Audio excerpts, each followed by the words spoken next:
Eh bien, salut à tous, ravi de vous retrouver pour cette nouvelle leçon consacrée au logiciel Robot Structural Analysis. Aujourd'hui, nous allons voir comment déterminer le poteau le plus chargé de notre structure. Alors, pour ne manquer aucune de nos prochaines vidéos, n'oublie surtout pas de t'abonner et d'activer la cloche de notification. On commence.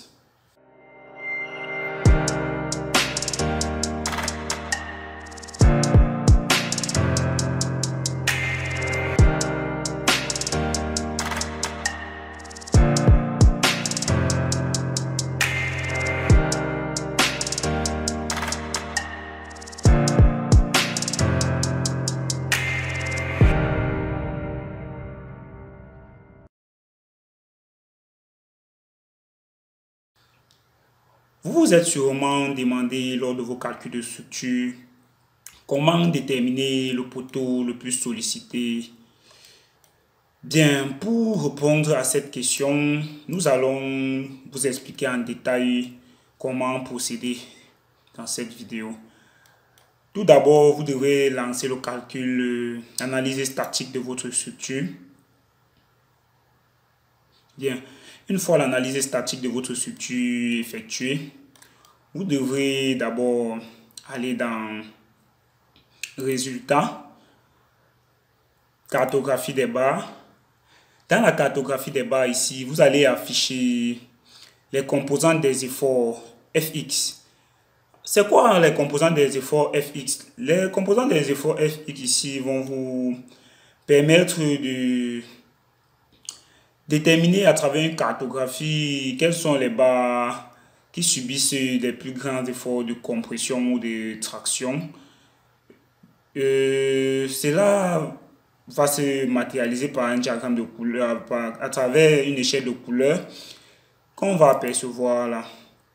Voilà. Là, l'échelle de couleur est appliquée. On ne peut pas bien l'apercevoir. Pour le faire, on va désactiver le croquis des profilés. Bien. Vous voyez là, nous avons une échelle de couleurs. Pour voir l'échelle de couleurs, on va faire échelle. Là, on a une échelle de couleurs. Ici, ces couleurs signifient quoi? Les charges, les barres qui subissent des charges, des efforts supérieurs à 220,46 kN seront représentés en rouge. Les barres qui subissent des charges supérieures à 95,967 kN seront représentées en vert.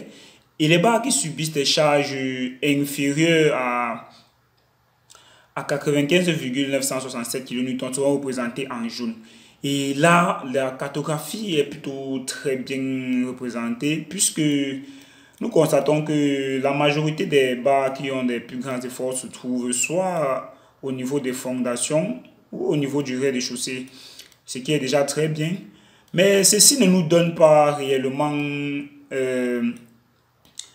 la valeur de la barre qui a la plus grande décharge. Donc pour ce faire, nous allons aller dans les paramètres. Nous allons tout d'abord afficher les descriptions.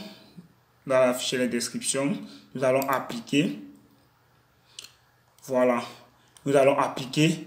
Là encore, on peut apercevoir les valeurs de charge qui sont basées principalement sur cette échelle-ci.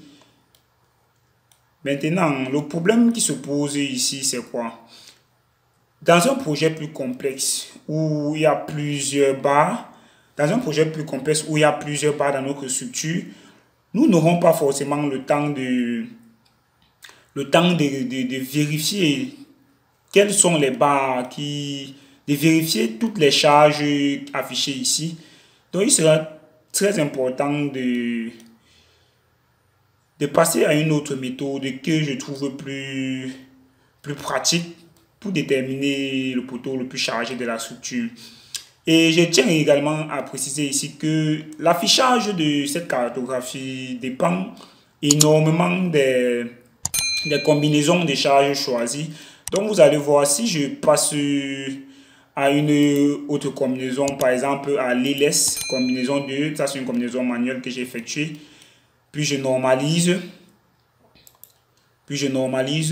Vous voyez que le nombre de bases les plus sollicitées ont considérablement changé ici.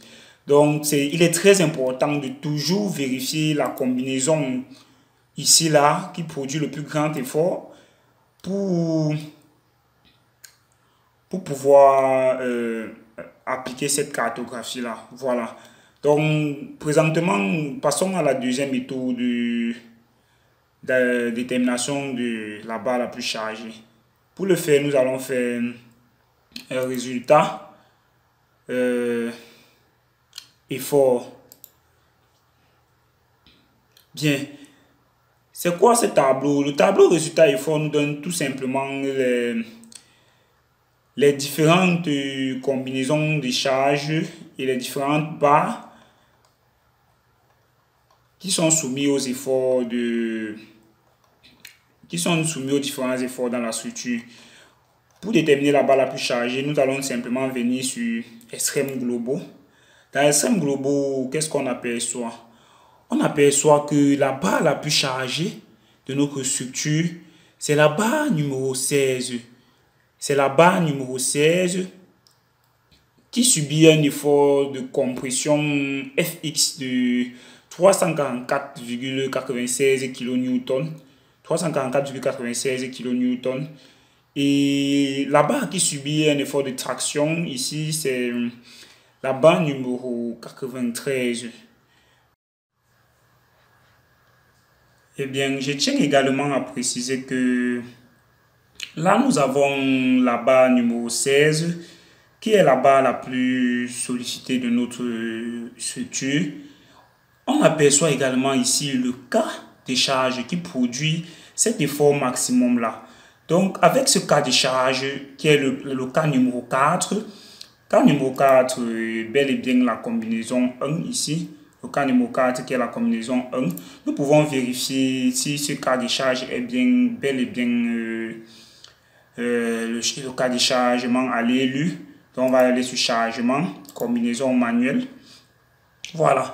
Voilà que combinaison 1, c'est bel et bien un cas de charge à l'élu. Avec les coefficients de pondération ici, on peut vérifier. Donc, on a là 1,35 permanente 1 qui est le poids propre, 1,35 permanente 2 qui sont toutes les charges permanentes qui sont appliquées à la structure. Nous avons également les cas de charge d'exploitation qui sont pondérés à 1,5.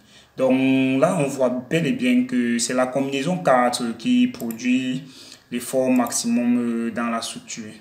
Donc, commençons déjà par sélectionner la barre numéro 80, la barre numéro 16.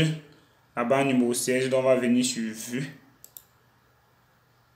Vue, sélectionner barre numéro 16. Bien. La barre numéro 16, on va désactiver les codes de couleur. Okay. Nous voyons là que voici la barre numéro 16. Voici la barre numéro 16 en question qui subit la plus grande charge, le plus grand effort. Donc ça, c'est la barre la plus chargée de notre structure. Nous allons réafficher le diagramme, le code de couleur, combinaison 1, appliquer, échelle, normaliser. Bien, là on voit que la barre numéro 16 est bel et bien la barre la plus chargée qui a une valeur de 344,13 kN. Vous voyez, les autres ont beau être en rouge, mais aucune de ces valeurs ne dépasse la valeur de 344,13 kN, ce qui est déjà très bien. Donc on s'aperçoit qu'à travers ce tableau de chargement, à travers ce tableau d'effort plutôt, à travers ce tableau d'effort, nous allons déterminer de façon plus précise quelle est la barre la plus sollicitée de notre structure. Donc, voilà, c'était tout pour cette leçon sur la détermination du poteau le plus chargé de notre bâtiment. Et je vous dis à très bientôt pour une nouvelle leçon.